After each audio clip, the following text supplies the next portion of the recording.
அக்கா என்ன ஞாபகம் இருக்கா? 3 மாசத்துக்கு முன்னாடி 2 நாள் மட்டும் வேலை செஞ்சுட்டு போனீங்களே, அவங்க தான் நீங்க. ஆமாக்கா. எப்படி இருக்கீங்க? நல்லா இருக்கீங்களா? இப்ப எங்க வேலை செய்றீங்க? வேலைக்கு எங்கேயும் போலக்கா. அம்மா வீட்டு வேலையை பார்த்து வீட்டுல இருக்க சொல்லிட்டாங்க, அதான் வரணும். பொண்ணா பிறந்தாலே எல்லாத்தையும் சமாளிச்சுதான் ஆகணும். என்ன பண்றது? நான் 2 நாள் வேலை செஞ்சேன்ல, அந்த சம்பளம் மட்டும் தரீங்களா? 2 நாள் சம்பளம் தானே? ஒரு நிமிஷம் இருங்க. நான் சொல்லாம கொள்ளாம நின்னதுக்கு வேற இடமா இருந்தா காசு தந்திருக்க மாட்டாங்க, நீங்களா இருக்கும் தரீங்க. நான் திடீர்னு நின்னதுக்கு ஆள் இல்லாம கஷ்டப்பட்டுருப்பீங்கல்ல. அதெல்லாம் ஒண்ணுமே இல்ல. நீங்க ஃபுல் டே வேலை செஞ்ச காசு, உங்க உழைப்பு எனக்கு தேவையில்லை. நம்ம என்னதான் வீட்டுக்காக ஓடி ஓடி வேலை செஞ்சாலும் நம்ம கையில வருமானம் இல்லைன்னா நம்ம செல்லா காசு தான். முதல்ல உங்களுக்குன்னு வேலை தெரிவிக்கோங்க. சேலரி ரொம்ப முக்கியம். இல்லைன்னா சம்பளம் இல்லாத வேலைக்காரியே நம்ம லைஃப்ல அடுப்பாங்கறையிலே முடிஞ்சிடும். நீங்க சொல்றது உண்மைதான்க்கா, நான் வரேன். குழந்தைக்கு நடவண்டி பார்க்கணும். இந்த மாடல் நல்லா இருக்கும், பாக்குறீங்களா? இப்படி இல்லாம நடவண்டி வந்திருக்கு. இந்த மாதிரி நிறைய மாடல் இருக்கு, இது எடுத்துக்கோங்க, நல்லா இருக்கும். ஒரே ஒரு போட்டோ மட்டும் எடுத்துக்கிறேன். இது எவ்வளவு வரும்னு சொல்லுங்க. டிஸ்கவுண்ட் போக 850 ரூபா வரும். இதே பொருள் ஆன்லைன்ல கம்மியா போட்டிருக்காங்க. ஆன்லைன்ல 85% ஆஃபர் கொடுப்பாங்க. ஒரு கடைக்காரங்களால 85% கொடுக்க முடியுமா? போட்டோ வீட்டுல காட்டிட்டு வந்து வாங்கிக்கிறேன். முக்காவாசி பேர் போட்டோ எடுத்துட்டு பொருள் வாங்காத போயிடறாங்களாக்கா. இப்பெல்லாம் கஸ்டமர் முக்கால்வாசி பேர் எப்படிதான் இருக்காங்க, அவங்களுக்கு என்ன பொருள் வேணுமோ கடையில வந்து செலக்ட் பண்ணிக்கிறாங்க. நம்மளும் பொறுமையா எல்லாத்தையும் எடுத்து காட்டணும். அவங்களுக்கு அந்த பொருளை பிடிச்ச உடனே அதே பொருளை ஆன்லைன்ல ஆர்டர் போட்டு வாங்கிக்கிறாங்க. நம்மள மாரி கடை வச்சிருக்காங்க, ரொம்ப பாவம்க்கா. இவ்வளவு கம்மியா ஆன்லைன்ல பொருளை வித்தா ஒரு கடைக்காரங்க கடையை எப்படிதான் நடத்துறது? இந்த நிலைமையெல்லாம் எப்ப மாறுதான்னு தெரியல. அக்கா, இந்த பாட்டில மாத்தணும், துரு பிடிச்சிருக்கு. எப்ப வாங்க நீங்க? பில் இருக்கா? நான் வாங்கல, எங்க ஆபீஸ்ல கிஃப்ட் பண்ணாங்களா, உங்க கடை தான் வாங்கிட்டு போன சொன்னாங்க, அதை மாத்திட்டு போலான்னு வந்தேன். துரு பிடிச்சிருக்கா? நல்லா தானே இருக்கு. இதை நான் பிரிக்க கூட இல்லை, எங்க வீட்டுல வேலை செய்யறவங்களுக்கு கிஃப்டா கொடுத்தேன். அவங்க துரு பிடிச்சிருக்குன்னு திருப்பி எங்கேயே கொடுத்துட்டு போயிட்டாங்க. ஒரே அசிங்கமா போச்சு. இதெல்லாம் ஒரு கிஃப்ட்னு தராங்க. தப்பு எந்தாவே இருக்கட்டும், அந்த பாட்டிலுக்கு பதிலா இந்த பாட்டில் வச்சுக்கோங்க. நான் வரேன்க்கா.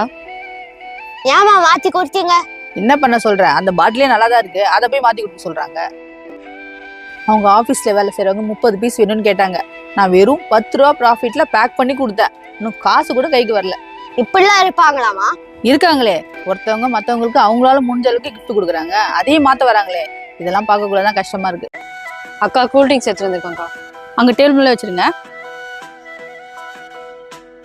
பாட்டில் எல்லாம் சூடா இருக்குமா? பாட்டில் எல்லாம் சுடுதா? ஏன்? காலைல 9:30 மணிக்கு வண்டியில ஏத்துறோம், சாயங்காலம் 5 மணி ஆயிடுது. வெயில் வேற கொளுத்துது, அதான்க்கா பாட்டில்லாம் சுடுது. கூல் ட்ரிங்க்ஸ் பாட்டில வெயில வச்சு கொடுத்தா அது குடிக்கிறவங்க நிலைமை என்ன ஆகும் தெரியுமா? நாங்க என்னக்கா பண்றது? ஓனர் சொல்றதை நாங்க கேட்கறோம். தப்பா நினைச்சுக்காதீங்க, இந்த பேட்ச் எனக்கு வேணாம். எங்கக்கா, வெயில் காலம், கூல் ட்ரிங்க்ஸ் எல்லாம் விற்கும் தானே, ஏன் வேணான்றீங்க? வெயில்ல வச்சு எடுத்துன்னு வராதீங்க, நெக்ஸ்ட் டைம் கண்டிப்பா வாங்கிக்கிறேன்.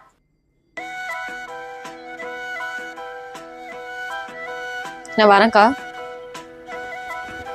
ஏமா வேணாம்னு சொன்னீங்க? கூல் ட்ரிங்க்ஸே உடம்புக்கு நல்லது இல்ல, இதுல வெயில வேற வச்சு குடிச்சா கேன்சர் தான் வரும். நம்மள நம்பி காசு கொடுத்து வாங்குற கஸ்டமருக்கு திருப்பி கேன்சரையே கொடுக்க முடியும். அதுக்கு தான் இந்த கூல் ட்ரிங்க்ஸ் வேணாம்னு சொல்லிட்டேன். என்ன வேணும் ஆண்டி? தம்பி, டாய்ஸ் பார்க்கணும்ப்பா. உள்ள போங்க, நிறைய இருக்கு. ஹோம்ஒர்க் எல்லாம் சீக்கிரம் முடிக்கணும்பா, செஸ் கிளாஸ் போனோம். முடிய போதுமா? A few moments later. அந்த கஸ்டமர் என்னப்பா பாக்குறாங்க? ரொம்ப நாளையே பாக்குற மாதிரி இருக்கு. டாய்ஸ் பாக்குறேன்னு சொன்னாங்கம்மா. எந்த மாதிரி டாய்ஸ் பாக்குறீங்க? ரொம்ப நாளையே பாக்குற மாதிரி இருக்கு.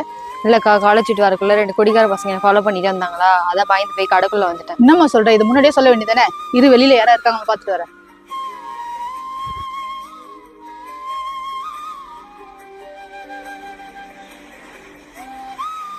வெளியில யாரும் இல்லம்மா, நான் பாத்துட்டேன். இப்படி யாரா வந்தா 100 கால் பண்ணு.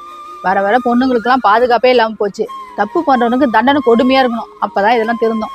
நான் வரேன்க்கா. பாய்ஸ்லாம் கேட்டாங்களாமா? சேச்சி, எல்லாருமே கெட்டவங்க இல்லப்பா, நல்லவங்க நிறைய பேர் இருக்காங்க. ஒரு சில செய்யற தப்பால் தான் இந்த பிரச்சனை நடக்குது. அவங்க வளர்ந்த விதம் சரியில்லை, அவ்வளவுதான்.